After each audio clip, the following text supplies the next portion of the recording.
We know that the Ukrainian military hide data on their losses and very often simply bury their dead soldiers. In the Russian movie Phone Duty, propagandist Zakhar Prilepin is in the lead role. He plays himself, a militant who kills Ukrainian soldiers in Donbass. The short film, made in 2018, wins the main prize at the New York Film Festival. Hello, my call sign is Scott. I'm a militia member of the Denys People's Republic. The soldier we found this phone with is dead. I'm very sorry. The 8 minutes of the film make the following points clear. The main character is a good militia member, the Ukrainian army experiences huge losses, and its politics is sinister. For the promotion of the film abroad, the credits include a special thank you to the state of Russia, represented by Roskino. My name is Anna, and in my vlogs I tell the world about Ukraine. And at the same time, I try to understand how Russian culture manages to be an unobvious but effective soft power that justifies Russia's aggressive policy and the killing of thousands of innocents.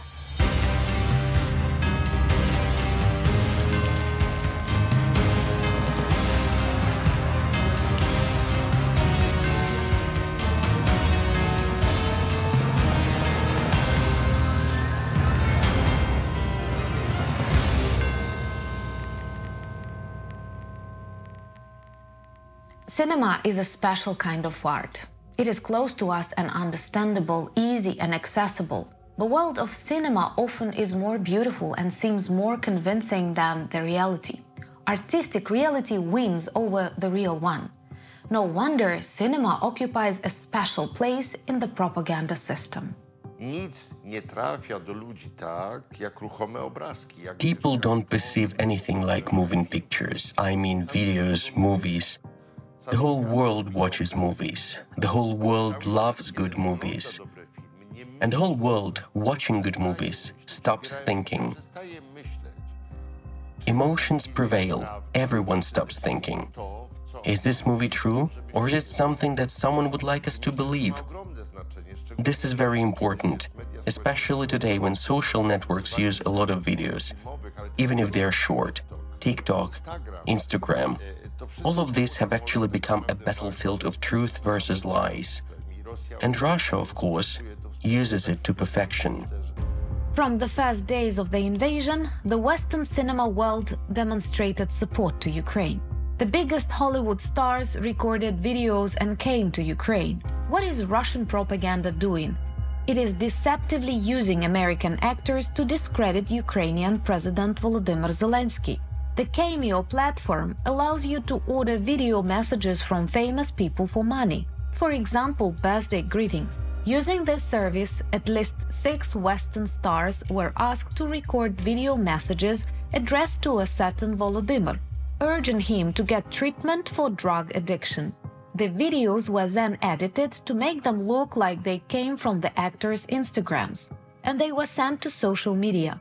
The spread of such videos was tracked by the Microsoft Threat Analysis Center and included in the official report on Russian digital threats. Our human brain often perceives everything that happens on the screen very closely. In general, we start to worry about the characters so much that we dissolve completely in the story. Remember this aftertaste when your favorite TV series ends? It's like you've said goodbye to your favorite friends whom you'll never see again because their story is over. And you have to go to different cities and not correspond with them anymore. How sad it is. And this is exactly how cinema works. The propaganda that is embedded in cinema, whether direct or indirect, can have a very strong impact. Because many people watch it, and it is perceived on a very emotional level. This is why there are so many examples of propaganda that we believe in because of the cinema. The development of the cinema art coincided with the heyday of the 2 most terrible totalitarian regimes of the 20th century. Stalin and Hitler each had a passion for cinema, felt its power and closely watched each other's films. Battleship Potemkin is a 1925 Soviet film about a sailor's uprising that Joseph Goebbels praised and used as an example for his filmmakers.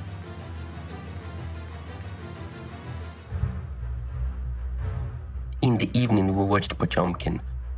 I must say that this movie is beautifully made, with wonderful mass scenes, and the slogans are so skillfully formulated that there is nothing to object to.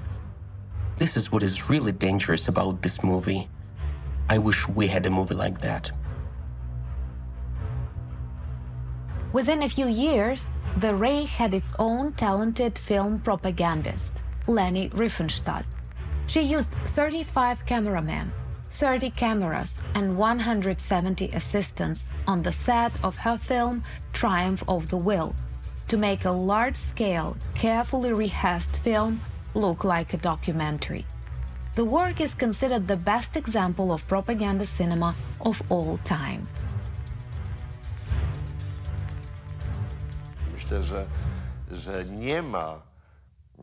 When it comes to propaganda, there were no other filmmakers as good as the Nazis. The Nazis with a truly brilliant director, Leni Riefenstahl. She was a genius, but she was a propaganda director. She glorified Nazism. Now I think the Russians are competing with them for the championship, using cinema to discredit, to destroy, to promote their Russian world.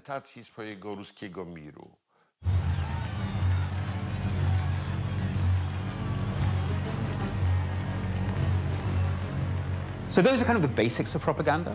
Creation of community for a very atomized people, making yourself feel superior to others, legitimization of evil, removal of responsibility, and the experience of emotional satisfaction through the leader. And obviously, the experience of strength through being together. You know, we are together, we are strong together. I'm weak, but together we're big and strong.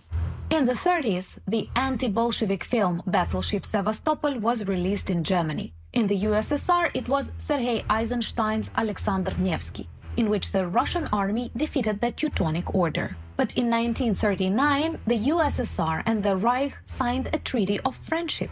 All anti-Soviet and anti-Nazi films instantly disappeared from theaters. The so-called alliance and friendship between Stalin and Hitler was the first battle between the democratic world and dictatorships. Hitler attacked Stalin anyway, and if he hadn't, Stalin would have attacked Hitler. They eat each other. In the Soviet Union, cinema was initially developed and served mainly for propaganda purposes. Even when a movie didn't say anything about politics, it still contained the necessary narratives. How many people watched movies in the Soviet Union? It was many more than now. 80 million could watch one movie, because there was no entertainment as such. There was only cinema, and it was shown everywhere, in village clubs, on the road, in cinemas. With the collapse of the USSR in the 90s, a new Russian cinema began. From year to year, it reflected the public policy of the state and shaped public sentiment. The real power is in justice and truth, which is on our side.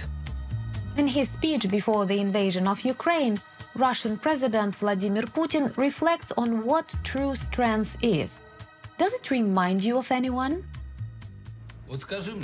So tell me, American, what makes you strong? Is it all about money? I think power is about truth. Whoever has the truth is stronger. The war against Ukraine has confirmed the thesis that Russian propagandists created but seemed to have forgotten. Russia attacked Ukraine with force, but without truth.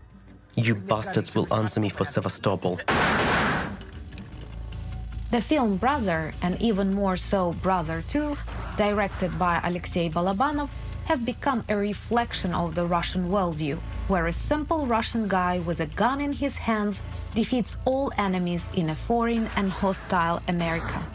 I don't think that Alexei Balabanov sat down before writing the script and deliberated with the producers about how he was going to promote the idea of a superior race to the Russian masses, that Russians are a master race, and everyone else is just something lying underfoot. Honestly, I thought Balbanov was being ironic. But then at some point, I realized that no, he was quite serious about making a film about these characters, and that they really resonated with both Balbanov and Russian society. Daniil Bagrov has become a real national hero in Russia. Almost all cinematographers are obsessed with finding a national hero. In Russia, this superhero became the chauvinist, racist, anti-Semitic, and hater of America, Danilo Bagrov. He is framed as a good character, but he is incredibly stupid and uneducated. How could anyone like him? The cinema of the late 90s and 2000s became more and more toxic. The world of Russian films and TV series normalized arbitrariness and romanticized cruelty. What will we do if they're not here? What are you thinking? Take your hand away, quick! The need for superiority, the need to feel better than others, to give you value, precisely because you live in a system where you have no value. So the more you have a system that humiliates you, the more you want to feel superior to others. Of sadism and the desire to be cruel, the normalization of it. It's okay to hurt people, to kill people. Propaganda doesn't create these things. Propaganda can legitimize them. We've been together since the first grade, and we're responsible for everything we do together. God, I remember when this Brigade series started showing on TV. There was simply no one outside. Everyone was watching this show. The streets were empty. And it showed how much Ukrainian society was also drawn into these stories, romanticizing gangsterism.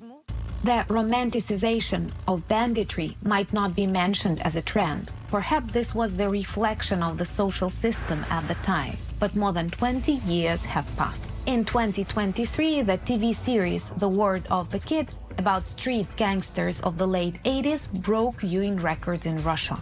Teenagers revel in the aesthetics, copying the manner of communication, style, and behavior of the characters. I'm tired of being a hoodlum. I want to be with the boys. You brought him here, so we have to be with him. I have never been a fan of Russian cinema, but it was always around. Believe it or not, we knew the faces of Russian actors since childhood and recognized the jokes from their films. For years, the Russian product completely dominated in Ukraine. And if I were asked what these films were about, I would say it doesn't matter, but there are definitely good Russian security forces in them.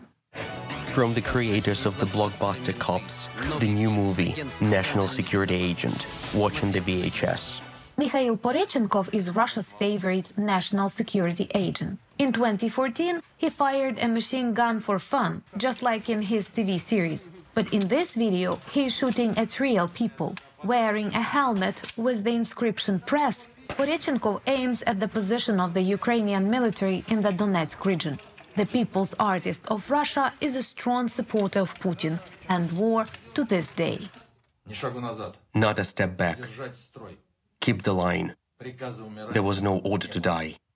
Ważny wątek, który non-stop widać w produkcjach rosyjskiej kinematografii. An important theme consistently present in Russian cinema is the glorification of the power structures, the apparatus of repression, whether it's modern Russia or the Soviet Union.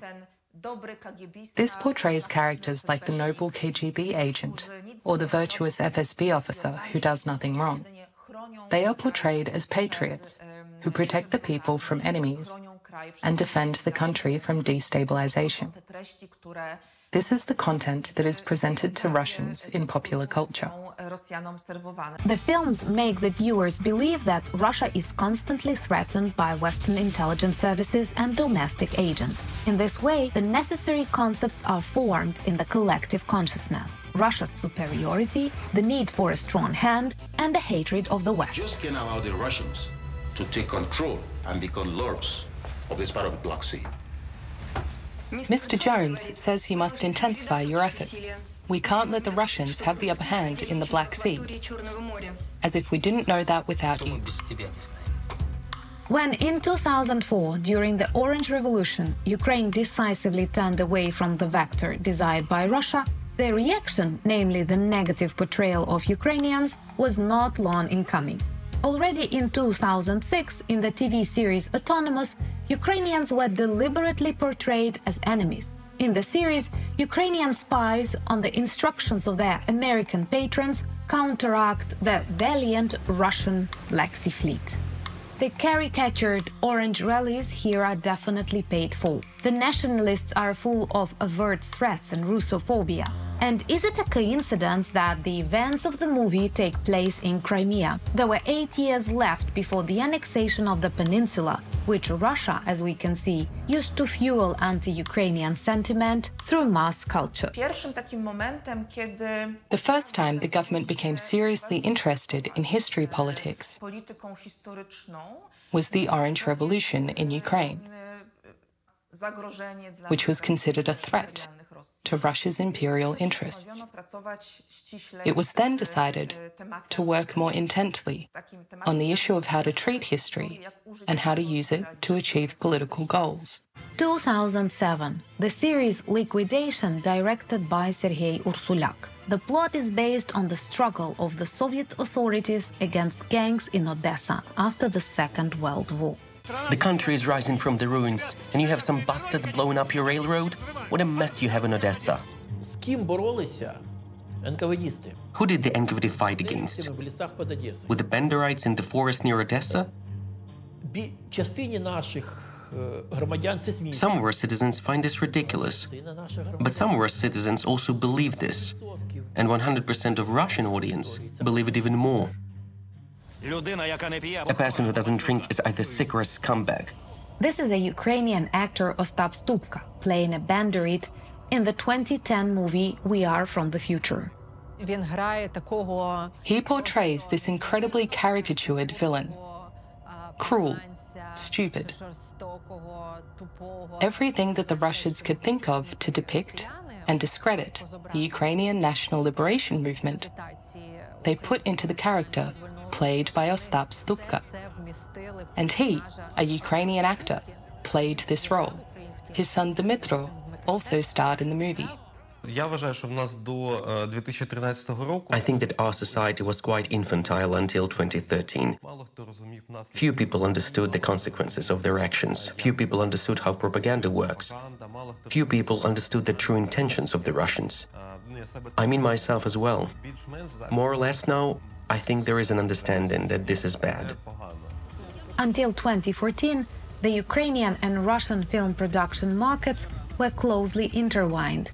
A lot of Russian or co-produced films and TV series were shot in Kyiv.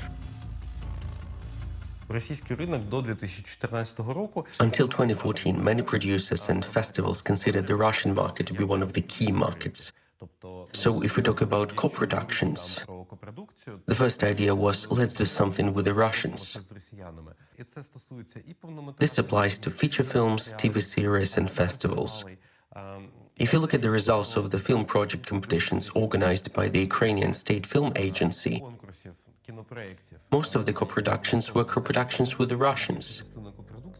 We had Ivan Khlobystin at the pitchings of his project. It's hard to believe now, but it happened. It happened to us. The 2012 film Match, starring Sergei Bezrukov, was based on the legend of a football death match between Kyiv and German players in occupied Kyiv in the summer of 1942. It was filmed in Kharkiv, it was filmed in Kyiv. I know the group that filmed it. I know the artists and makeup artists who worked on the match.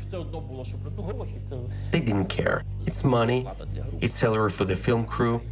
And the script for this match was written by the propagandist Timofey Sergeytsev. In April 2022, Sergeytsev published an article, What Should Russia Do with Ukraine?, in which he wrote in detail that Ukraine should be destroyed as a state and Ukrainians should be subjected to repression. So is it any wonder that any anti-Ukrainian plots in films like Match are so common? Nowadays, the times are no longer Soviet. We need to tell the truth about what people under occupation are like. Kiev then met the Germans as liberators. Everything was wonderful. They decided to show Ukrainians as collaborators. Stas Baklan plays the mayor of Kiev. In the end, even the Russian propagandists could not twist it so that the mayor traitor became a complete traitor. The Germans, the main characters, realized that the Ukrainians were just fooling around. Propaganda smashed its forehead against reality. In September 2014, after the annexation of Crimea, the seizure of Donetsk and Luhansk, and the bloody battles for Ilovaisk, the top Ukrainian channels filled more than half of their airtime with Russian TV series. After 2014, of course, most of the Russian film business left Ukraine.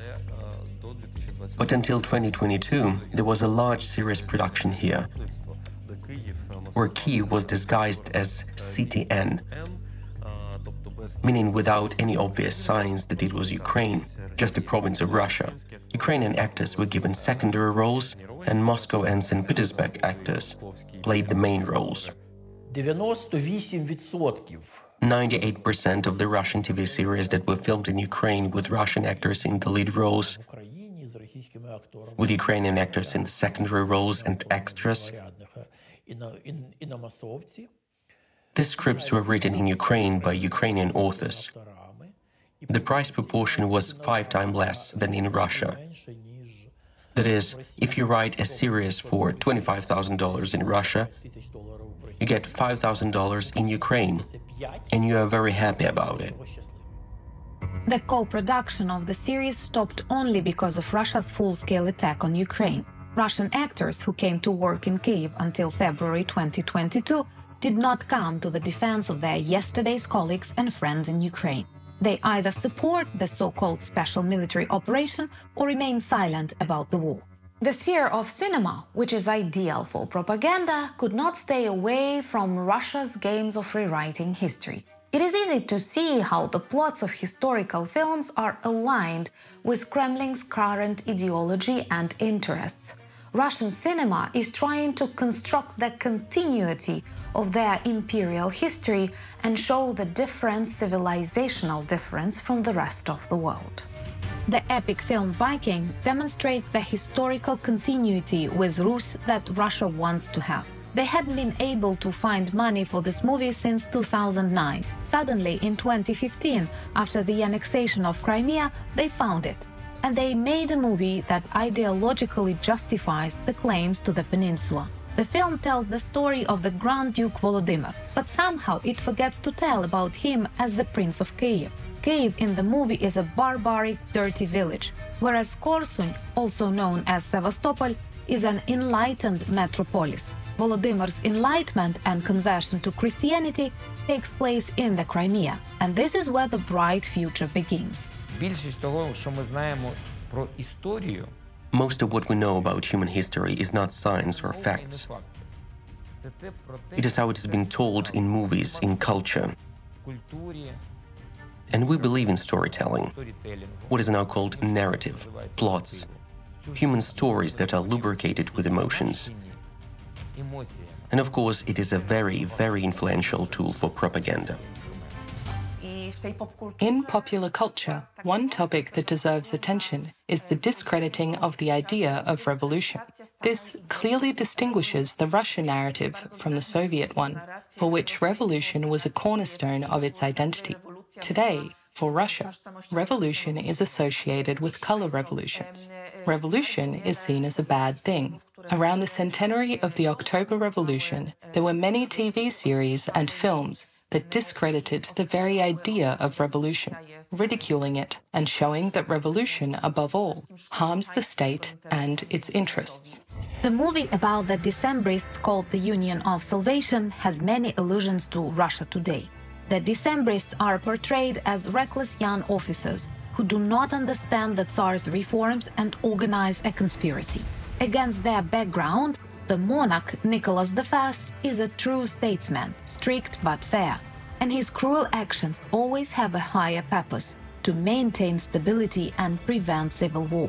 The Decembrists in the film are very reminiscent of the contemporary Russian youth, who participated in street protests against Putin. The main idea of the whole film is easy to read. It is impossible to overthrow the existing order, and it is not worth it. There is no excuse for lawlessness. And by what law were we punished?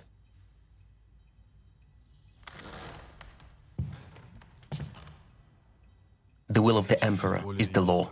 Podstawowe cele, jakie sobie stawia reżim... The regime's aim in using history is primarily to legitimize the authoritarian model of government, where the state has absolute power. The state can act unlawfully towards its citizens without consequences, while the citizens themselves are nothing and have no rights. The screen adaptation of Russian classics is a great propaganda combo. Imperial messages easily enter the movie along with a beautiful picture. I'll tell you from my own experience. After watching 9 episodes of The White Guard, you start thinking, maybe Kiev is not really a Ukrainian city. Maybe everyone there is really Russianized. Everyone is closer to Russia. The culture is more Russian. And this is me, who has loved Ukraine all my life, read about our history and literature all my life, and is interested in it. I watched only 8 or 9 episodes, and I was like, maybe it's not what I think it is. And imagine if a person has a mess in his head. I asked this canalia, Dr. Kuritsky. You see, he hasn't been able to speak Russian since last November. He was Kuritsky, and now he is Kuritsky. So I asked him how to say cat in Ukrainian. He replies, kit. I asked him, how is whale pronounced then? He stopped, stared at me, and was silent.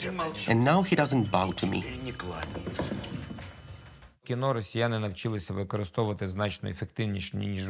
Russians have learned to use cinema much more effectively than we do.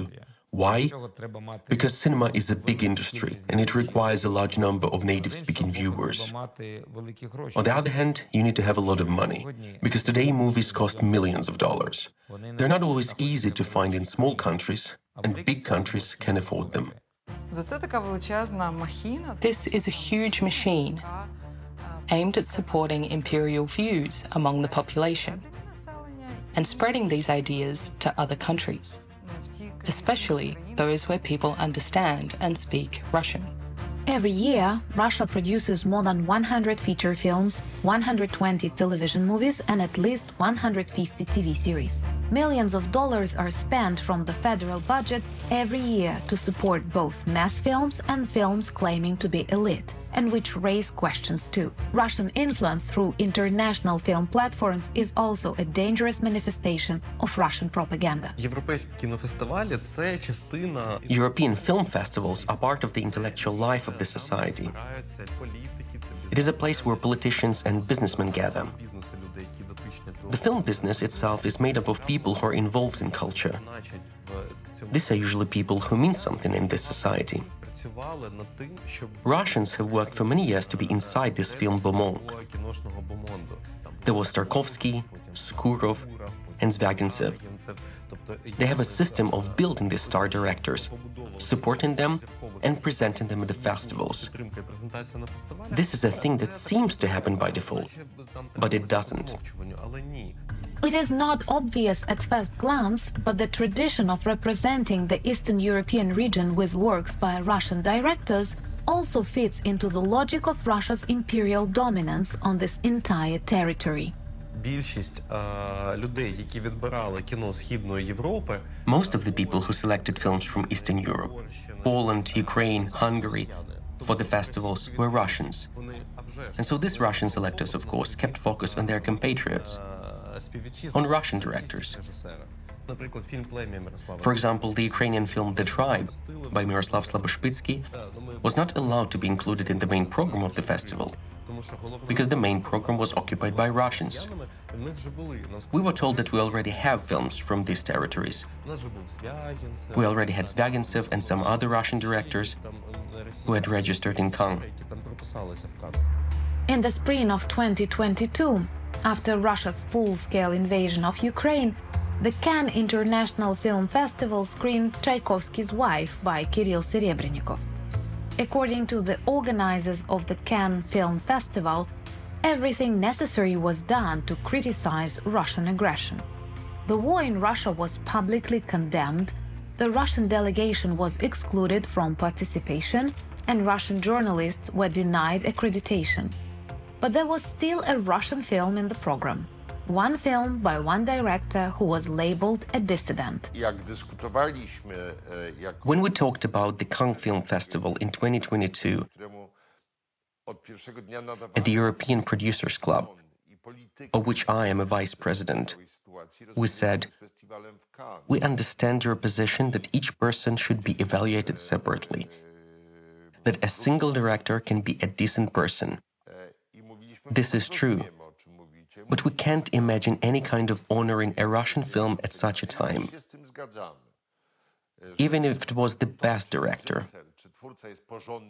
We told the Cannes Film Festival, don't do it.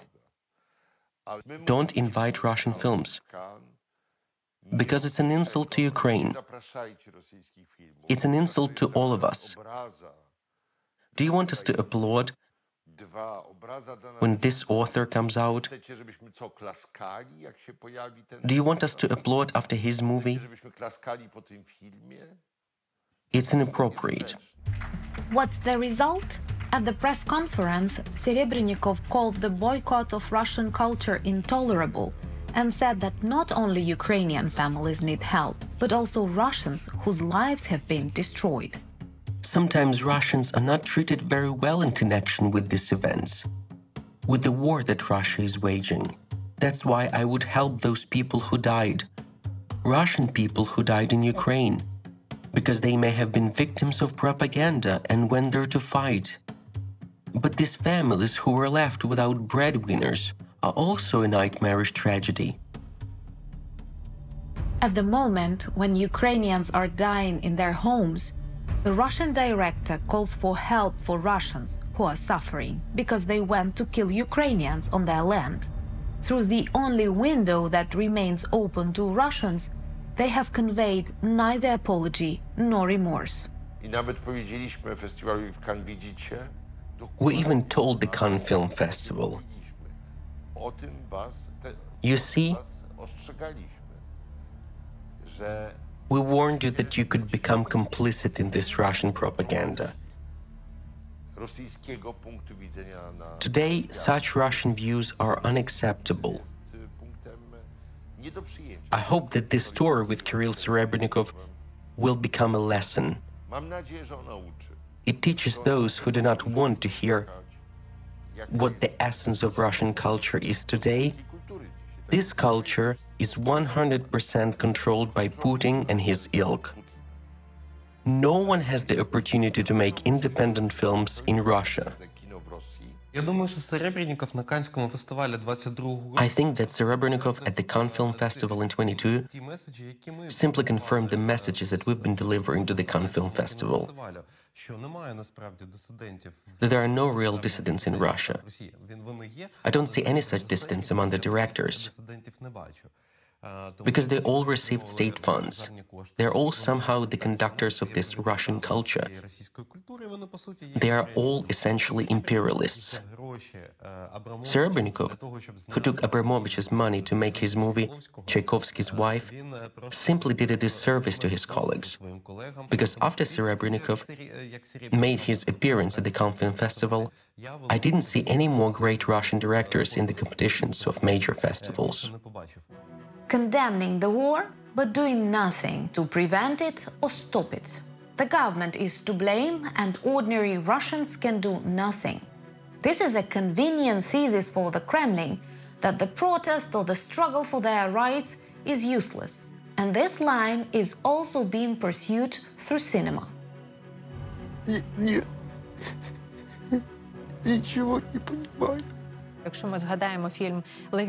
If we consider the movie Leviathan, it tells the story of a small town where the main characters are powerless. Especially the main character. He is a drunkard, and various powerful people start to bully him, and he can't do anything about it. A direct reference to the work of the English philosopher Thomas Hobbes, who compared the biblical sea monster to a state system that destroys human freedom. It would seem that this is finally the criticism of the regime. The film shows the bad life in Russia, the corrupt government, lies and injustice. The film is criticized, it has problems with distribution. It almost looks like dissidence. But at the same time, Leviathan is being leaked online and Russians are happy to watch the banned product. What does the movie leave behind? You just have to submit. It's better to die. It's better to be deceived. It's better to be weak than to show your strength and show your dignity. So it's just a philosophy of not protesting. Russians look around and see that there is a powerful state that rules over its citizens and can do whatever it wants to them without any consequences. Surrounding them, they see violence. They see that an individual is nobody in the eyes of the state and that protest is pointless. These are the films that represent Russia at international film festivals. There, they receive applause and admiration from the audience at Cannes, Berlinale, Venice Film Festival, and others. The worst thing is that these artistic, good, cool, and smart films with toxic ideas influence the international audience. And this audience do not recognize any of this toxicity because they are not familiar with Russian society. Any Russian films that are shown abroad, at Russian film festivals, in international distribution, these films, in one way or another, give the audience a certain understanding, empathy for the Russians. The world is constantly looking for good Russians who simply cannot resist the bad Putin. If such Russians are filmed or a video is made about such Russians, they are given an Oscar for it. The movie Navalny is proof of this.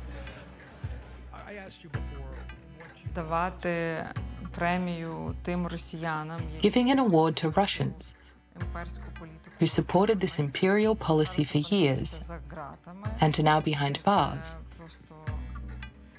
shows a complete misunderstanding of the war and of what is happening. Navalny is an imperialist, holds xenophobic views towards Ukraine,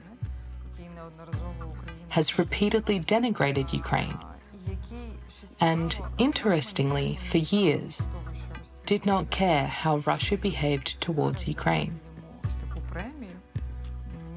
I think giving him such an award now strongly aligns with Russian interests. It's kind of scary that even an oppositionist who is in prison, who is a victim of the system, also has a mindset that is infected by this system. I haven't heard Navalny make a clear statement that the borders should return to the 1991 borders, that Crimea is Ukrainian, that Ukraine should be a free country that will never be threatened by Russia. When Ukrainians speak reasonably about Russian influences through art, or about the fact that there are no good Russians, or about the canceling of Russian culture, many people in the world perceive it as discrimination, Russophobia, and that Russian artists who cannot do anything about this regime are the victims. This demonstrates the influence of films that were made earlier, such as the influence of films by Zvyagintsev, which showed an intelligentsia that were unable to take any action, and this was framed as dignified behavior. This is why all these people are respected, and it is understood that they cannot resist the regime. They are respected because the image created by these films is preserved and perpetuated over the years. The idea that you could never change anything, the deep, deep cynicism about the rest of the world, the lack of responsibility, the lack of agency, the normalization of violence. I see that with everybody. Even among young people who are less supportive of Putin, the big myths of the propaganda are still there. We're surrounded by enemies. Everybody wants to bite a piece from us. Russia has some sort of mission. And the main one, I might not like Putin, but without him, there'll be chaos. Yeah? So there's complete lack of an alternative.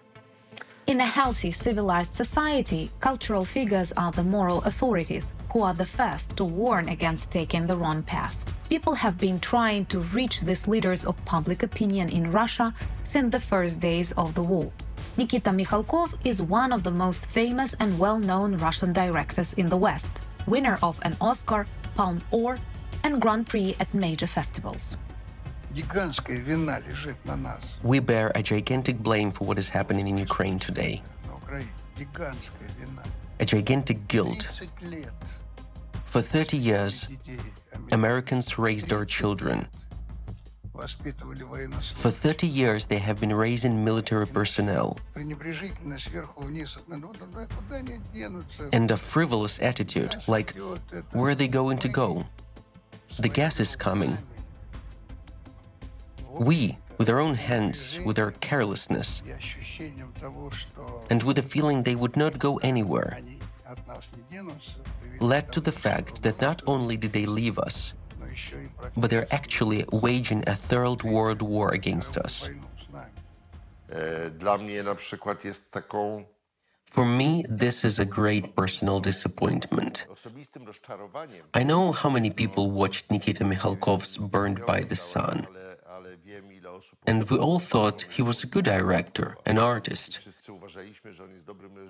When this war started, the Russian aggression against Ukraine back in 2014, then it continued, and when it turned into an open aggression, we all turned to Mikhalkov to say something, to do something, to use his influence on Russian society. It turned out that he was not just silent.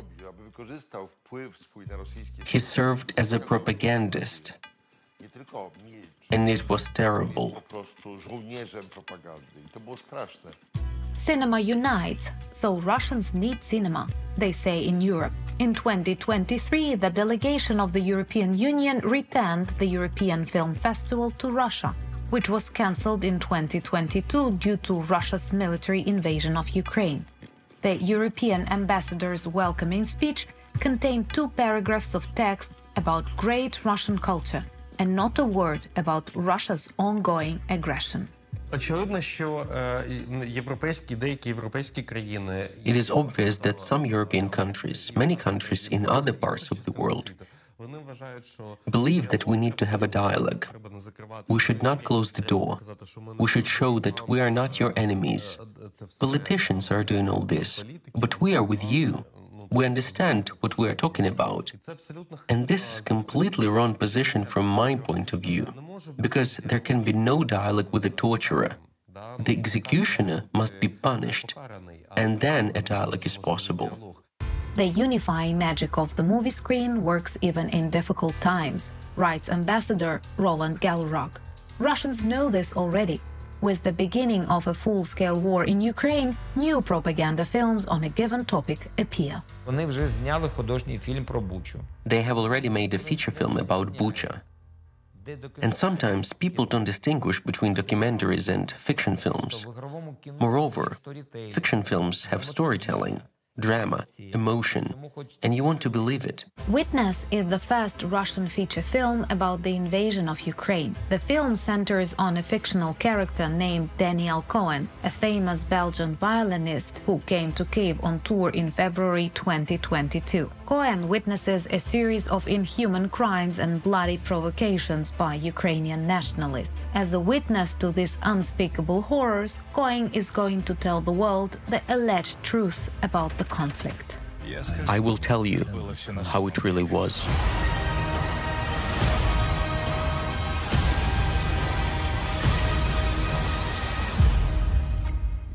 że kino jest również bronią.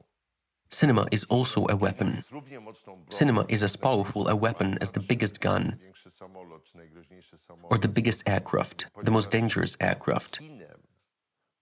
Because through cinema, we can talk about ourselves, and we can popularize who we are, what we are like, and what we believe in. When cinema is used by people with bad intentions toward the world, towards their neighbors, towards other countries, then art ends, propaganda begins. And Russia, of course, has been using cinema as propaganda for many, many years. The film failed at the box office, just like previous overt propaganda films. In 2017, it was the Ministry of Culture-sponsored film Crimea. In 2018, it was a romantic comedy, Crimean Bridge, written by Putinist Margarita Simonyan. However, for Russian propagandists, box office receipts are not the goal, and the target audience of these films is unlikely to go to cinemas, but rather watch them at home on the couch. Not everyone needs sophisticated, elegant festival films. Some people need low-grade trash, so to speak, which reaches a mass audience that doesn't watch movies. Especially, imagine how it fixes all the information in the brains of the people who believe in this, who believe in the DPR. They watch Opolchenochka and think, wow, this is ours. Propaganda does repeat over and over because propaganda is exploiting very, very similar needs, very similar directions that a society is going in, and it repeats over and over and over. I mean, the basics of propaganda actually don't change. The technology changes, the ideology changes, but the fundamental basic desires that it exploits. When Russia launched a brutal full-scale war against Ukraine in 2022, it did not come as a shock to Russians, because the picture on their TVs has already changed. They are used to seeing men in uniforms fighting and shooting at Ukrainian enemies every day. The puzzle in their minds is coming together. We've been saying over and over again that since 2014, the propaganda that Russia spreads about Ukraine to its own population terribly dehumanizes Ukrainians, and that this cannot go on without consequences. That such dehumanization will inevitably lead to terrible consequences. If I were to characterize what Russian cinema tells us in one sentence, then yes.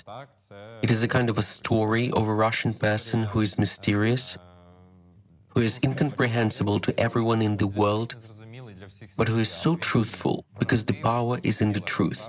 It does not touch anyone, but only protects the whole world, fights. And it is always at war for some reason. It is fighting against evil and defending the whole world against evil in this world war. Although, in fact, without them, there would be no war, and everything would be fine. Our series about the influence of Russian propaganda through cinema could be shortened to this list. Here they are, the priority topics of state support for Russian film production in 2023. The degradation of Europe, popularization of the heroism of Russian soldiers during the special military operation, popularization of service in the Russian armed forces, Malorossia as a historical region of Russia, and Russia's peacekeeping mission. This is not about art anymore. The films on this list are only the channel for the supply of ideology. Some of these films will remain a mediocre product for people's TV sets. Some of them will be wrapped in an exquisite wrapper and taken to show the world another great Russian lie.